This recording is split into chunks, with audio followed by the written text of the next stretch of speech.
अपनी जेठानी शांति के साथ रहती थी। दिखाने को दोनों देवरानी जेठानी एक दूसरे से बहुत प्यार करती थी, लेकिन देवरानी जेठानी के बीच की लड़ाई उन दोनों के अलावा अगर कोई जानता था तो वो थे उनके पति। उन दोनों में हमेशा ही लड़ाई होती रहती थी, कभी खाने को लेकर तो कभी कपड़े को लेकर। ऐसे ही एक दिन सुष्मिता का पति वरुण अपनी पत्नी और अपनी भाभी शांति से कहता है, सुष्मिता भाभी और भैया, मैं सोच रहा था कि इस घर में एक नौकर रख लेते हैं, क्योंकि इस बड़े से घर में मेरी भाभी माँ और मेरी प्यारी पत्नी के अलावा और कोई नहीं रहता। इस घर की सफाई करने में इन दोनों का कितना समय बीत जाता है, ये हमारे लिए खाना कैसे बना पाएंगी।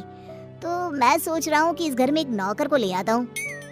वरुण, आइडिया बुरा नहीं है, लेकिन इन दोनों का झगड़ा देखकर मुझे लगता है कि हमें 2 नौकर रखने चाहिए। भैया, इतना बजट कहाँ है कि हम 2 नौकर रख सके। अरे आजकल नौकर कितने महंगे हो गए हैं। ये बात तो है।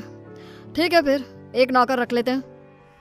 हाँ, इस घर में नौकर ले आओ, लेकिन 1 नहीं 2, क्योंकि जो नौकर मेरा काम करेगा, मैं नहीं चाहती कि वही नौकर मेरी जेठानी का भी नौकर बनकर रहे। हाँ, मैं भी नहीं चाहती कि मेरा नौकर तेरा काम करे। हाँ, तो कह दीजिए ना जेठ जी को कि आपके लिए भी नौकर ले आए वो। हाँ, मेरा पति मेरे लिए नौकर तो ले ही आएगा ना, क्यों नहीं लाएगा। इस तरह दोनों के बीच एक बार फिर से झगड़ा हो जाता है। ये देख वरुण और विक्रम उन दोनों की लड़ाई में ना पड़ते हुए अपने अपने काम पर निकल जाते हैं, और काम पर जाते जाते दोनों भाई आपस में एक दूसरे से बात करते हैं। भैया, अगर यही हाल रहा तो हम लोगों को कभी भी खाना समय पर नहीं मिलने वाला। हाँ, तुम सही कह रहे हो वरुण, इसलिए आज शाम को ही हमें एक नौकर का बंदोबस्त करना होगा। इस तरह विक्रम और वरुण अपने काम पर चले जाते हैं, तो वहीं दूसरी तरफ सुष्मिता और शांति की बहस होती रहती है। वो दोनों अपनी बहस में इतनी मगन हो जाती हैं कि उन दोनों को पता ही नहीं चलता कि कब समय बीत चुका है। ऐसे ही शाम हो जाती है, और शाम के वक्त जब डोरबेल बजती है, सुष्मिता दरवाज़ा खोलती है। उसके सामने वरुण और विक्रम के साथ एक नौकर दिखता है। उस नौकर को देखकर सुष्मिता वरुण से कहती है, अरे वाह वरुण जी, आप तो आज सुबह नौकर की बात कर रहे थे, और देखो शाम को आप नौकर भी ले आए अपने साथ। पति हो तो ऐसा, वरना ना हो। सुष्मिता की बातें सुनकर शांति का गुस्सा 7वें आसमान पर पहुंच जाता है, जिसके बाद वो अपने पति के ऊपर चिल्लाते हुए कहती है, अजी आप क्यों नहीं लेकर आए? आपको दिखाई नहीं देता मैं कितनी थक जाती हूँ?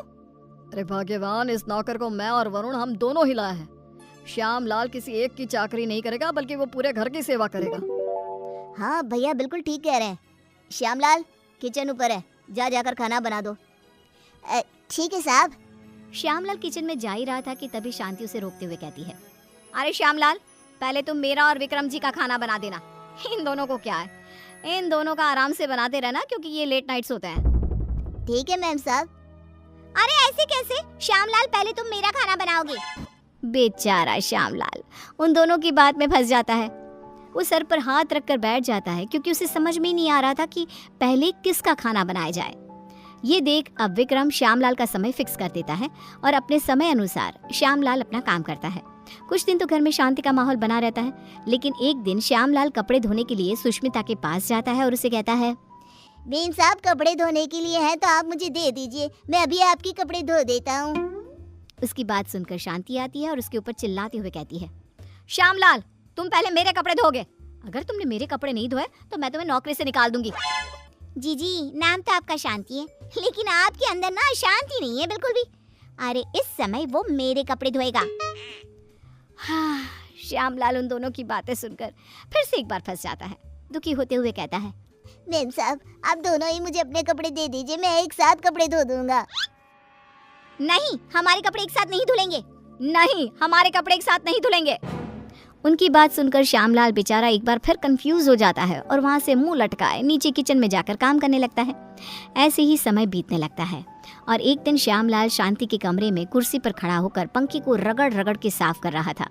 ये देख सुष्मिता नौकर के ऊपर चिल्लाते हुए कहती है, श्यामलाल, तुमने आज तक इस तरह से मेरे कमरे की सफाई तो नहीं करी। अरे ऐसी कौन सी मेहरबानी करी है जेठानी जी, जो तुम उनके कमरे की इतने अच्छे से सफाई कर रहे हो।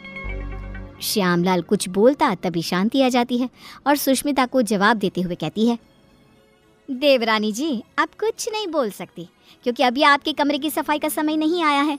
तो आप मेरे कमरे में आकर अपना लेक्चर मत दो श्यामलाल को। सुष्मिता मुंह बनाते हुए वहां से अपने कमरे में चली जाती है। कुछ समय बाद श्यामलाल सुष्मिता के कमरे की सफाई करने आता है। सुष्मिता श्यामलाल से अपने दरवाजे को भी घिसवाती है और अपने शीशे को भी चमकवाती है। कभी अपने कमरे के फर्श को अच्छे से रगड़वाती है और इस तरह श्यामलाल पूरी तरह से फंस जाता है। उसे समझ में ही नहीं आ रहा था कि इन दोनों को कैसे संभाला जाए, लेकिन वो बेचारा करता भी क्या, मजबूर था। ऐसे ही एक दिन श्यामलाल बाजार से सब्जियां लेने जा रहा था।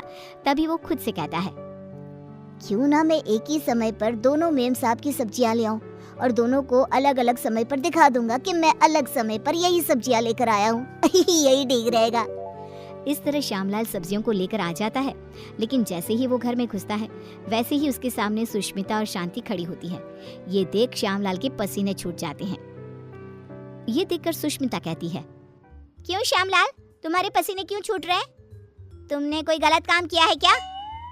श्यामलाल, मैंने कितनी बार मना किया था कि इसके काम के साथ मेरा काम नहीं करना, लेकिन तुमने फिर से वही किया ना जो तुम्हें नहीं करना था।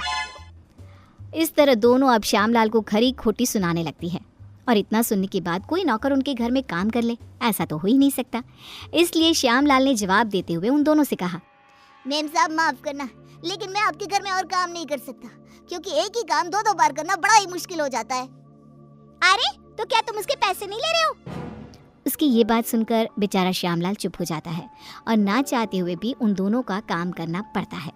अलग अलग समय पर एक ही काम 2 बार करता हुआ खुद को देख वो बहुत परेशान होता रहता है। परेशान होकर विक्रम और वरुण के पास जाता है और कहता है, साहब मैं और काम नहीं कर सकता, यहाँ एक ही काम 2 बार करना पड़ता है। अरे एक काम अगर कोई 2 बार करेगा तो परेशानी हो जाएगा ना, इसलिए मैंने अब ठान लिया है कि इतने कम पैसों में मैं नहीं काम करने वाला।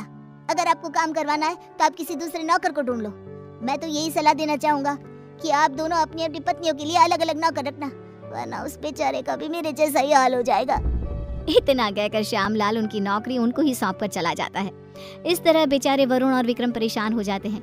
कुछ समय बाद उन दोनों की पत्नियां हॉल में आती है और अपने पतियों से कहती है, अरे श्यामलाल कहाँ है?